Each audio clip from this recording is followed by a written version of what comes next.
for coming. Really excited to have you here, and especially excited to have this amazing group of women on stage with me. These are some of the biggest brains in sales development, so you're going to learn a lot today. So let me introduce my panel. Kate Taylor, Kate, raise your hand, there she is the head of sales development for Dropbox. And I absolutely love this line that you put in your bio on LinkedIn, and I quote, "I am a sales leader specializing in the development of early stage sales professionals." I mean, that's amazing. That's a mission statement in itself. That's what a modern sales leader should say in their LinkedIn profile, and oftentimes don't. So congratulations on that. So Kate's sales development reps develop strategic pipeline for Dropbox Enterprise. Next up is Leslie Young. Leslie is the SVP and General Manager of Global, Commercial, and Online Sales for Box. She leads the SMB, mid-market, online sales, renewals, and sales productivity teams. Obviously, she's an underachiever. And she also develops demand strategies and pipeline development efforts, so welcome. And then finally, Sarah Roberts, and Sarah is Salesforce's Vice President of Inbound Sales Development for North America. She has an organization of 180 individuals across 4 offices in the US and Canada, and she's a great thought leader who redefined the inbound sales development playbook. I don't know if any of you know this, but I love that phrase, the sales development playbook. So yeah, just saying. So we're going to do something different today. We're going to have what's called an ask and answer party. We're not here just to talk at you. We want to engage with you. There are 2 microphones in the center aisles. And what we'd like you to do is for each of these 3 segments, so we're going to talk about building teams and retaining reps, we're going to talk about standing out from the crowd, and we're going to talk about being a modern sales leader. And we're going to share insights, but at the same time, we're going to leave enough time for you to ask questions. And I really would love it if you would, because we want to learn from you too, and we'd really like this to be, as we say in Boston, a great party. So let's make it happen. So the first thing up is building teams and retaining reps. So I'm going to start off with you, Leslie. What have you learned in the past few years that you've embraced as a best practice when it comes to building teams? There's a couple of things. I think one of the things is setting expectations in the interview process of what the career could be at the organization, so that folks coming into an organization, especially in the lead development function, which is obviously one of the hardest jobs anyone will ever do in their sales career, that they have the next step. So we've built out a program called Elevate, where we've created a rubric for what's expected, as well as sort of set the path, the career path for the person coming in. So I think that's really important, that people can see their future. Secondly, I also think that using the existing folks that you have in the organization as spokespeople and evangelists for the job that the folks are doing. Again, I don't know how many of the people in the audience have been a sales development rep. How many people have been a sales development rep? It's no fun. Yeah, so you guys all know the pain, and so having the vision for where this will take you, and also recognizing and communicating that this is a core capability that you need to learn and core skill that you need to develop, it's really important that we get that sort of into the culture of the people that are there, and then share the success of people who've been there for 3 or 4 years. I really think sales development, not only is it the hottest job in sales today, it is the hardest job in sales today. Because what I always say is anybody can close a well-qualified deal, right?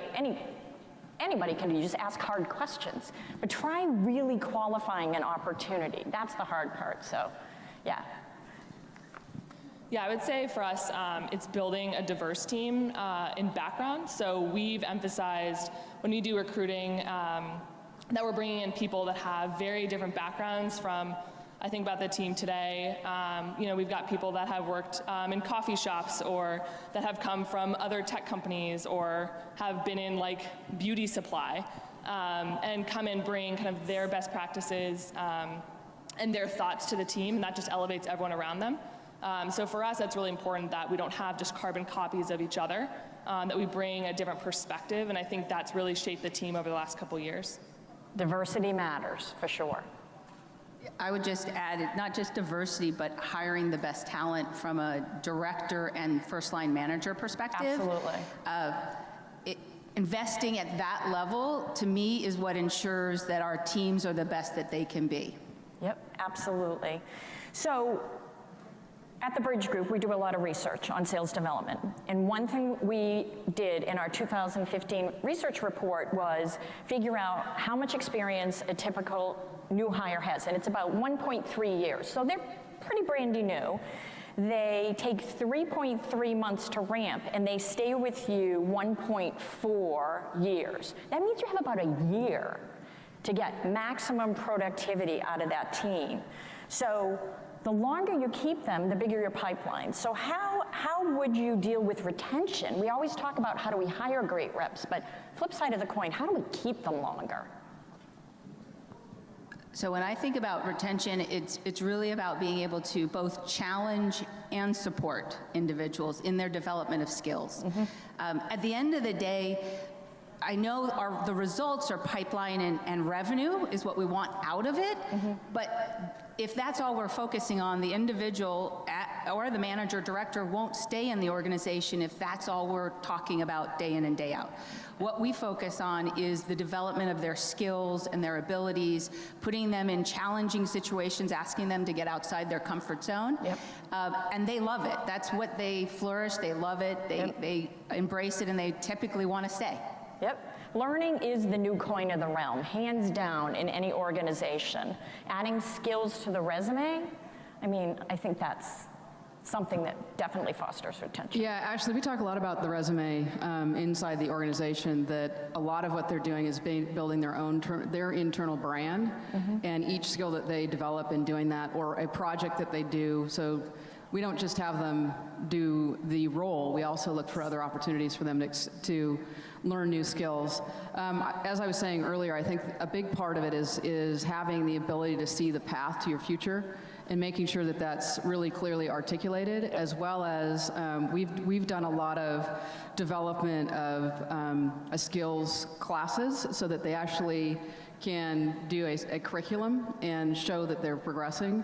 That's been, and then finally is we use our leadership team quite a bit with regards to their coming in and talking about the job. Actually, our COO often says what you just said, is that this is the toughest job, and that if you can do this job, that you will move through this organization. So participation from other parts of the organization as well in what they're doing. Yeah. Kate, are there any new technologies or any new methodologies for attracting people nowadays? That's a great question. You know, honestly, like, we attract talent mostly through referrals. And we often will post our job rec up, but the people that we find come into the organization come through referrals, which I feel like everyone says, right? Like, ask people to refer someone, and we really try to focus on that, not just from within our own team, but we go out into engineering and we go out to other parts of the organization, and we actually find that we get a lot of great talent that way just by opening it up. So I think that's been really key. In terms of other specific tools for the recruiting side, as management, we're always trying to kind of put ourselves out there and talk about kind of what's important to us, because ultimately people come to work for a leader. So I think, as I think about our management team and what we focus on, it's really just making sure that we're transparent and open with our reps, and as we think about, and when we're out kind of outside of the job, how are you portraying yourself? Because ultimately, you never know who's going to come up to you and want to learn about Dropbox for us. All right.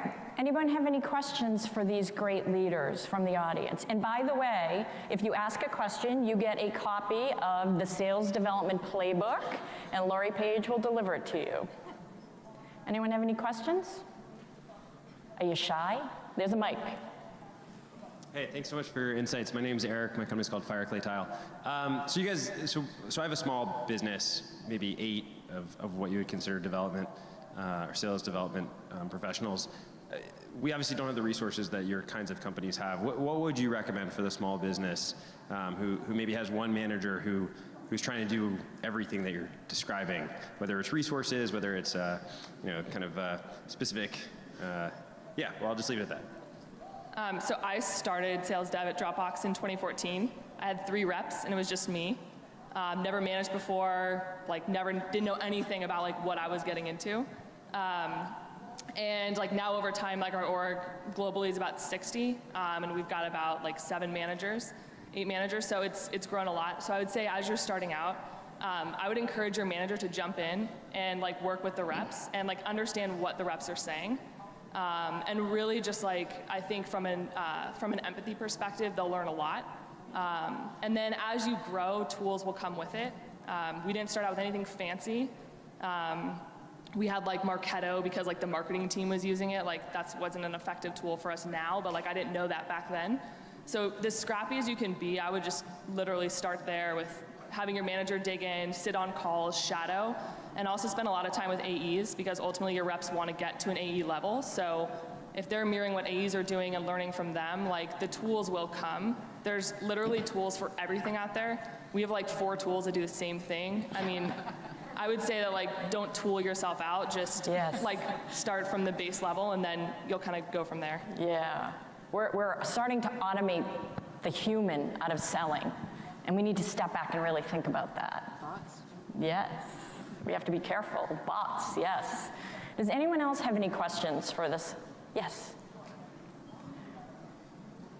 So I love the idea of the mentorship and being able to show a career path. My challenge in my company is showing the company that this is really who you want. They've been on the front lines, they know our prospects, they know our product. I'm having a hard time getting into the rest of the departments and to the executives to convince them that these people are who you want to hire up within the company.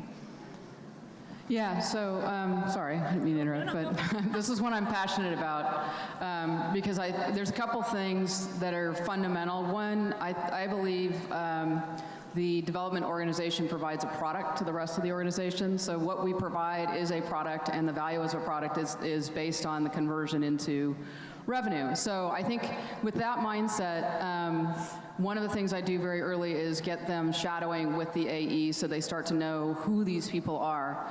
And then some of the things that we've done is we've done a number of different contests to show your skills.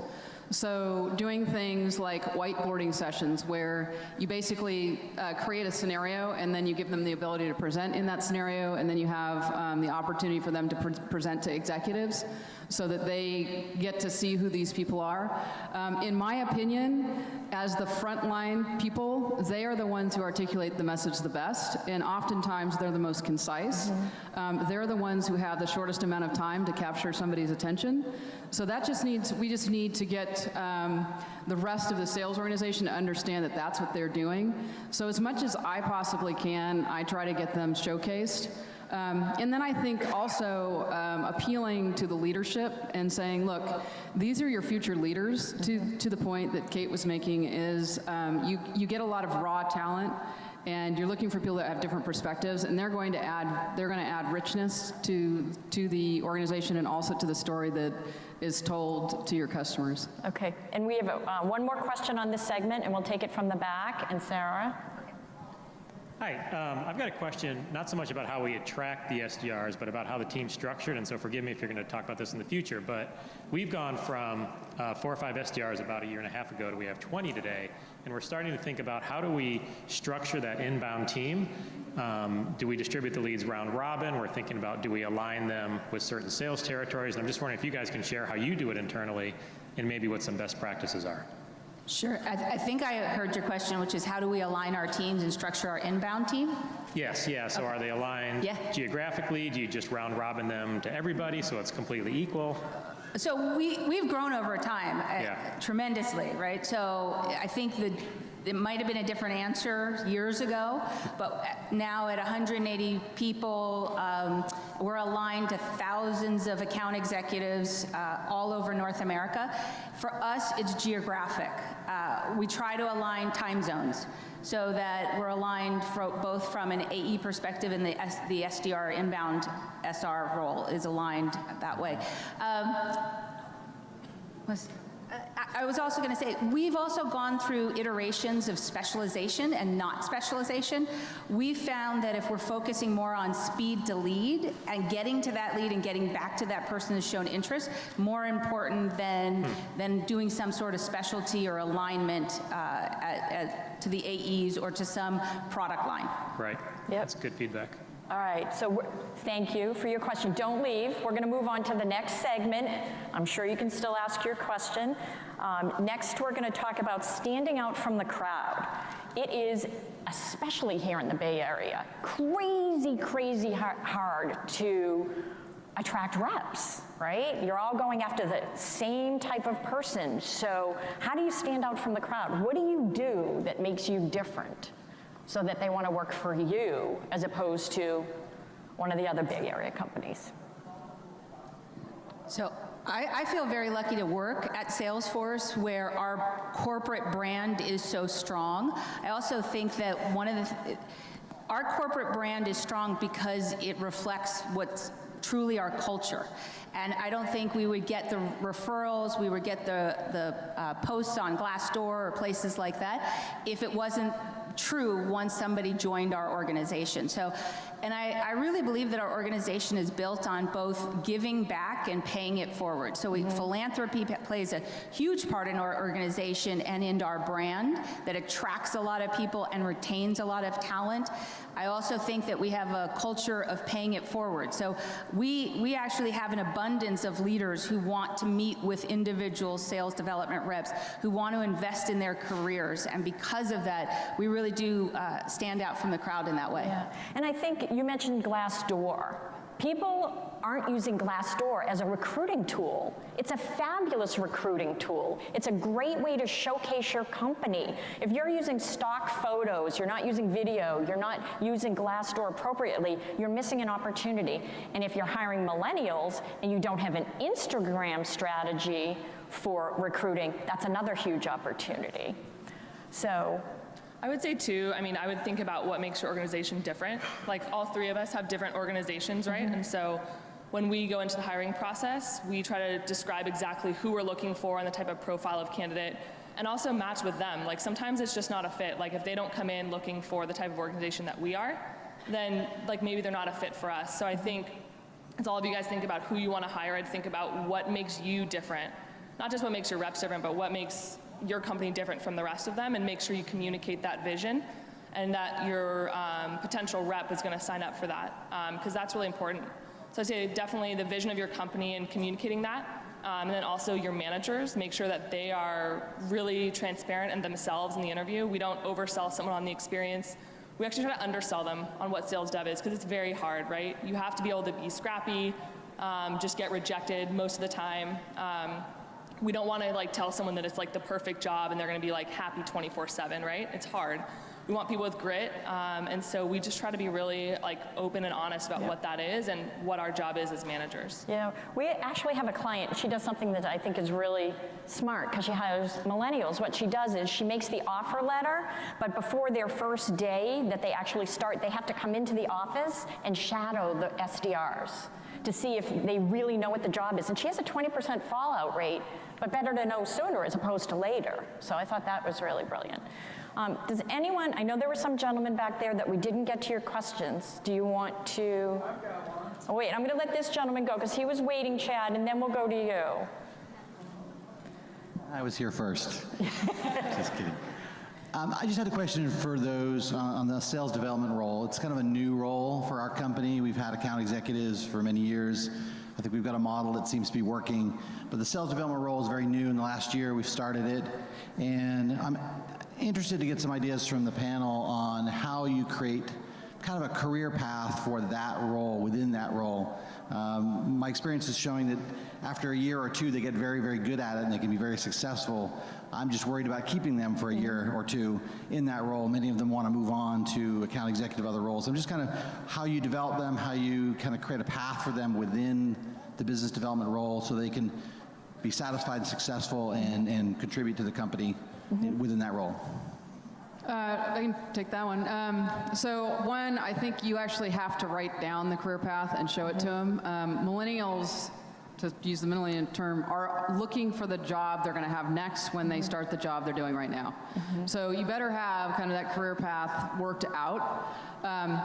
A lot of what we do in the way we build out our sales organization is we look at the matriculation of those folks through that path. So we do, we have a couple of different paths. We go SDR, which is inbound, and then we go to outbound. And again, a lot of this has to do with why, right? You need to explain the why they are doing this.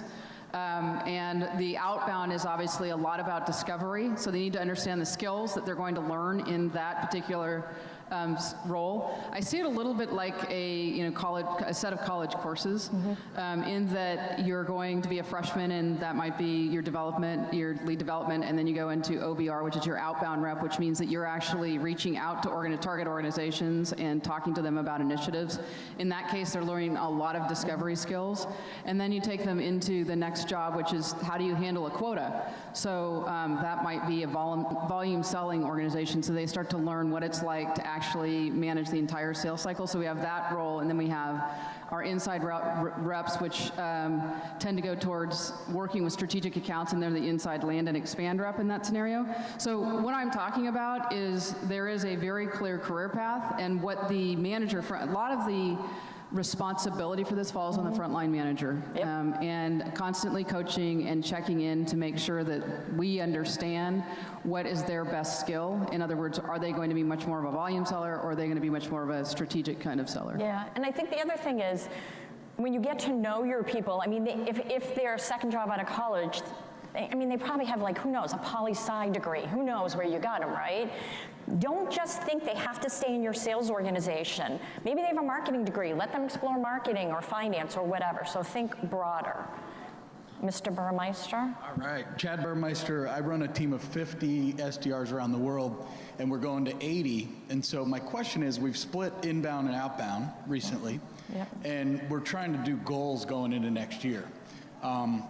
We just launched sales accepted lead process, right? And then it converts to op. I guess my question is, what have you seen across your companies for outbound when it comes to how many SALs equal an op, right? What's the conversion from SAL to opportunity? Oh, Chad. I'm sure it varies across company, but I'm Hashtag variables matter.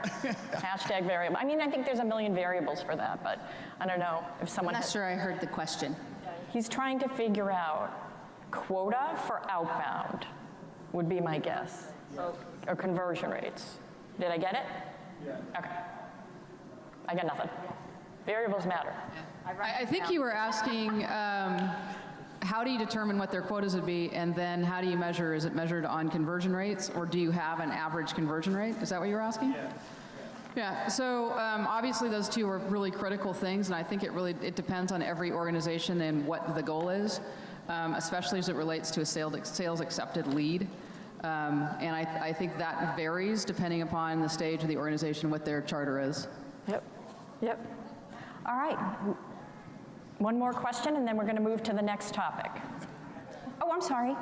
Hi there, thanks. We're at the opposite end. We have 2 sales development reps, and in year 2, we're 5 times more pipeline than year 1, so we're happy.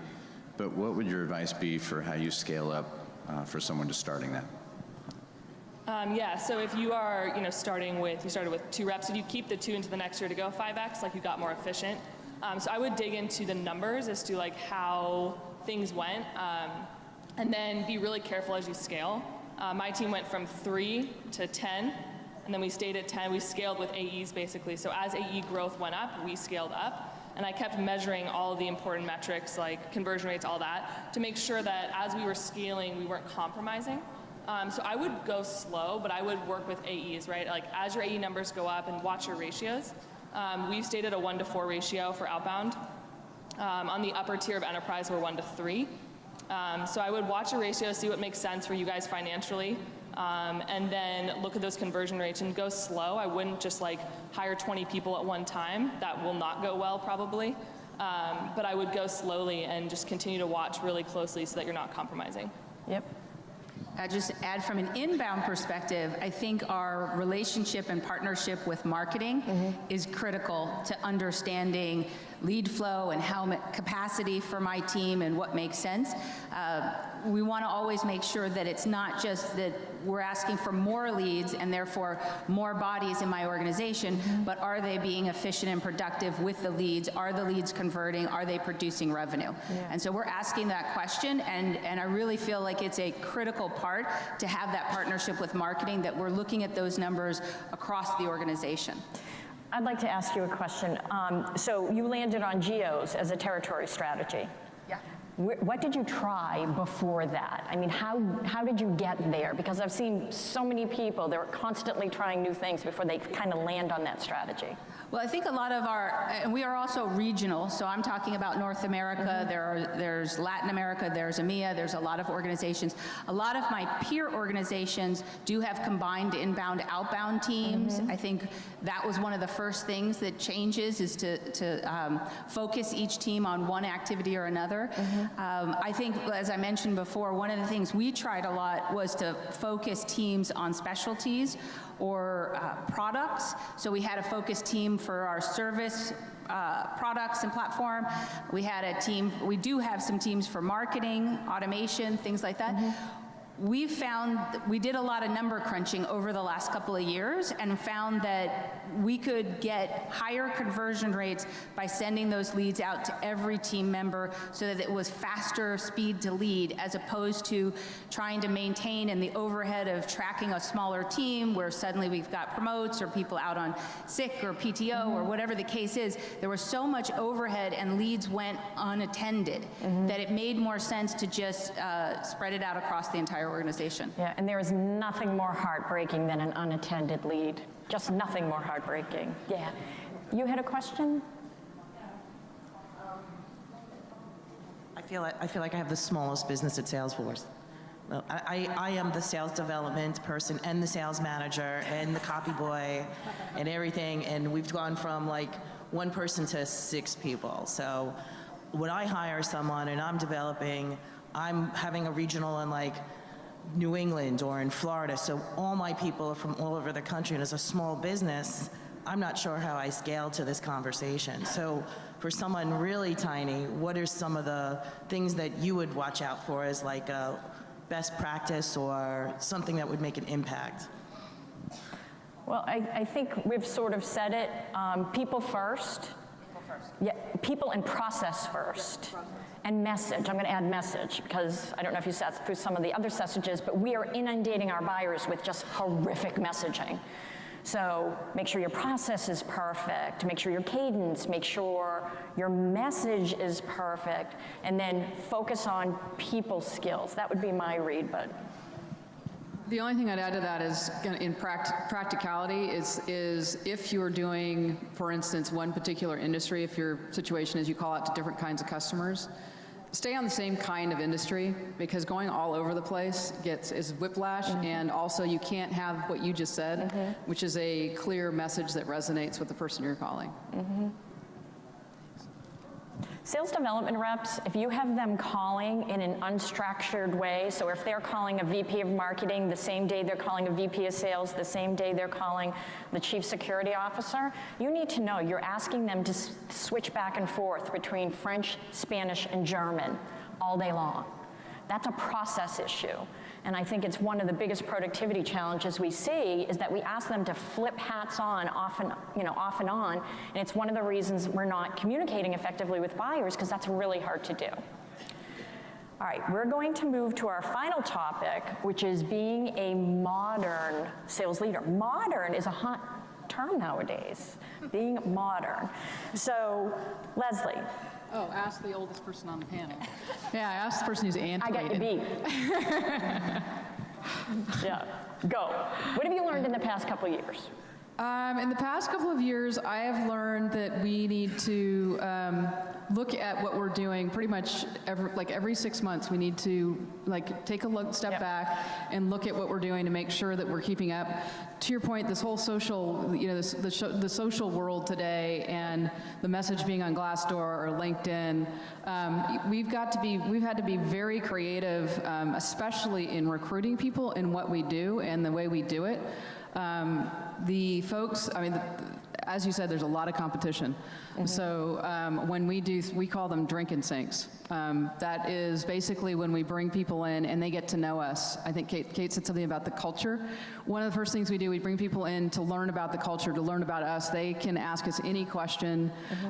We give them a tour of the office, and in that process, they learn about us and we learn about them, and then we narrow that process down. So that's one example of something we've had to do to be modern in order to capture the hearts and minds of the folks who want to work there. And we were also challenged with how do we communicate our culture in a broad way. Second thing I would say is, instead of doing serial interviews, we do panels. And we bring a lot of people in, because when people get interrupted while they're interviewing, in other words, I do an interview on Monday, I do an interview on Tuesday, I do it on Wednesday, they forget the first person. And so we do this sort of round robin thing where we all go through, say 10 folks, and then we sit down, we have conversation about every single person, and we vote. And that has actually increased the velocity of what we've been able to do. That answered. You did. When I think about it, I mentioned it before that we've moved away from just a focus on the numbers and the metrics and really on the development of the skills. I love one of the quotes that's actually in your book, which is that a sales development leader is both a coach, a warden, and a therapist. And pretty much sums it up. I thought that was that quote stuck out to me the most, because I really feel like we have to play all three roles at every level of the organization. So, because we are bringing in millennials, and the newer generation is starving for feedback. Not just, when we say coaching, it is about creating processes and best practices, but it is about giving personal feedback. And because of that, that's where I think that quote nails it. We have to play all three parts on a regular basis. Feedback's the toughest thing to find time to do for your team, and it's the most important thing you can do. We all know it's important, but it always falls to the bottom of the list. And I think that's one of the things modern sales leaders need to change. I think for me and for our team, I think it's being adaptable. Like, you have to be in this role for 14 months, or you have to do this for X amount of time, and you must be an AE. We've just sort of gotten rid of those barriers, and I think we had like an SD alumni event where like everyone came back who was within Dropbox doing some other role, and we had people literally like throughout the organization. You know, most people go to AE, but if people aren't going to AE, like, we have other paths. Because we want to place you where you want to ultimately go, and really discovering like what your next steps are, what are your goals, getting to the root of what reps want to do. Most of our reps, 6 months to like a year and a half out of school, like they don't know what they want to do. So you really have to push them on that and be adaptable as a lead, that not every one of your reps is going to be an AE, but maybe they will, and you really need to test them on that. So I think for us, it's being adaptable, being ready to change, and look at what we're doing to make sure that like we don't turn stale after 6 months. I'd also like encourage all of you to put yourself in the router or put yourself on the phone to think about like how you would just like how you'd have conversations if you were a rep, because that's really important. Just being able to know like how hard their job is. That's a modern lead today, I think. So not only should modern sales leaders get on the phone and do the job, even if it's for a couple hours a month, marketing needs to get on the phone and qualify their own leads. Then they can see how hard that job is and give you some, and really collect some great feedback. Absolutely. So metrics. Everybody loves to talk about metrics. We used to count calls and email. We used to count activity. What are you counting now, Sarah, for inbound metrics? We still do kind of track how many connects we're making, but it's more about the conversion of the lead into an opportunity, and more so we call it a bump number, which is sales accepted of that qualified lead.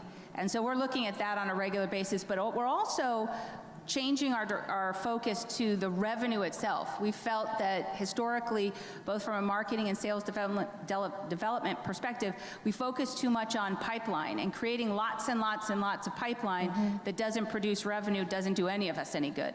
So we've really also taken a look more at how much of that pipeline turns to revenue. I'd love to open it up to you modern sales leaders out there. If you have questions, please do ask. Ooh, hot topic. I got a quick one on the pipeline. Great talk, by the way. Your son's really cool. Trish, that's for you. Your son's really cool. I think so too, so thank you. Yeah. Pipeline, like how much do you think on average, or what are you ladies seeing in terms of pipeline being generated by SDRs for the amount that they need to effectively create to get closed out? Ooh, once again, variables matter, but. So how much pipeline are the SDR? Are you talking about inbound or outbound? Let's stick to outbound. All about. Okay. Yeah, that's actually a little bit easier question to answer because inbound is sort of fluctuates. We look to the OBRs to produce about 30% of the pipeline, and they are responsible for probably 20% of the revenue, but that fluctuates depending upon what part of the market you're going after, the segment of the market you're going after. So we very similar have a couple of different measures that we measure the success of an OBR on. It's the pipeline they create, the conversion rate of that pipeline, and then the ACV of the pipeline, or of the closed business. So we're looking at ACV because these are costly resources. Right. So their ACV should be higher than, say, a direct one. Right. Did that answer your question? Yeah, it does. And then in terms of like the AA themselves, are you expecting them to do some prospecting as well?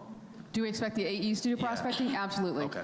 And actually, that's what we found to be most successful is when the AE invests in the OBR and they have a strategy that they work together so that they both know where we're going, and they actually get together on a weekly or bi-weekly basis and talk about the strategies.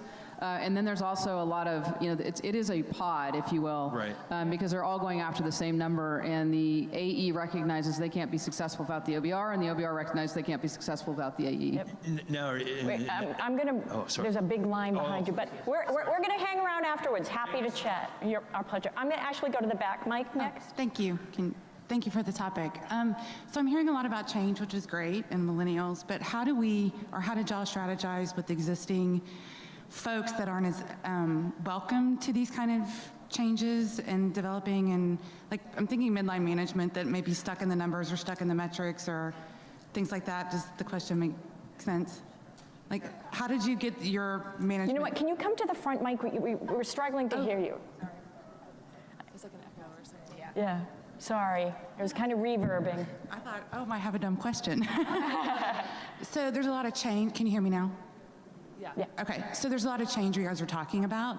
How did you strategize, or did you need to get your current management to buy into this change and to get them, like, I love numbers. Well, you can't just love numbers anymore. Like, how did you guys, or did you have to?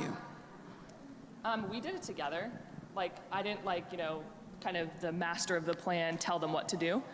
We strategized as a management team on like, what do we want to measure the team on? How do we want to move forward? I was driving ideas, but ultimately, like, you as a team should be coming up with this together. So I think just getting buy-in from everyone on their ideas and having really kind of a roundtable about it will help with buy-in. And then ultimately, management has to get reps to buy in, right? So if you have a management team that collaborates, I think that should help you out, should help out. Thank you. I was just going to add, Kate and I were talking earlier that our organizations focus sales development offsite, where the leaders and the directors and the managers all get together and talk about a lot of these topics. And that's one place where you can help get everybody kind of brainstorming, thinking about the options, and then investing in it and really adopting whatever you decided as a group. Okay. All right, next question. Cool. Thank you so much for the panel so far. It's been a great discussion. Kate, this one's probably more for you. You mentioned about hiring people from diverse backgrounds, which I think is great. How have you actually seen it successful in terms of harnessing that diversity to drive an innovative sales development playbook? Can you maybe speak to that? Yeah, so actually, like, I would say one of our best reps today like very smart guy, came from like a very top tier university, was really interested in like learning the coffee business, and he like worked in a coffee shop for like 6 months, like became like so interested in it that he could tell you like everything you'd want to know. Like I was blown away in the interview. He's our best rep right now. Totally not your typical profile, introverted, metrics based, but like not just kind of like grabbing the phone, not stomping on others, not like on the outside does not seem competitive. So what's been interesting with him is how much he collaborates with others and how he's so excited to work with his AEs. You were talking, Leslie, about just like that strategy. And I think like that came out in the interview as he was talking about how passionate he was about coffee and all these different people he met. And that sort of networking that he was doing in a completely unrelated industry like played really well for us. And so now like we have him working on kind of documenting his process and trying to like communicate to others. But I will say like we do try, you know, he's a great rep, but like I don't want everyone to just be like him, because in 6 months we'll have another awesome rep who's got great ideas. And so it's all about like different profiles of reps creating different playbooks that work for them. And then us sort of, as we have new hires coming in, sort of seeing how their personality plays against the different types of reps that have done well and helping match that personality. Because I don't think there's just one way to do the job, right? Like each person has different strengths to play to that. All right, we have time for... You're welcome. Thank you for the question. One more from the back, and then I'm sorry, but the panel will stay afterwards. Hey, I'm Kristen from Pendo, and we're getting ready to promote some of our first BDRs into AE roles for the first time. And we totally agree that it's not just about hitting your numbers, but what we're having a hard time communicating and kind of setting expectations on how they progress are some of those other areas where we may have great reps that are hitting numbers, but they're not quite ready to advance yet. So what are some of those areas you try to focus on? How do you measure those? So, excuse me, it's not easy, but we do ask our managers, our first line managers to do, we do a kind of a red, yellow, green in terms of those softer skills. We also encourage in the interview process and the promotion process for them to include slides in their interview that are off the dash components, whether it's taking leadership roles on their team, focusing on volunteerism, other types of inter-office activities that are definitely off the dash, focusing on winning a mock call competition or a stand and deliver competition. Those things are, in my mind, as important, if not more important, than the metrics. And so we're trying to coach our managers to be able to evaluate the individual SDRs on those skills, help the SDRs also self-evaluate, and then be able to articulate that in an interview setting. I'm sorry, we're running out of time. The panel will stay. For those of you who wanted to ask questions and didn't get a chance, if you step over here, Lori will give you a copy of the book, as we promised.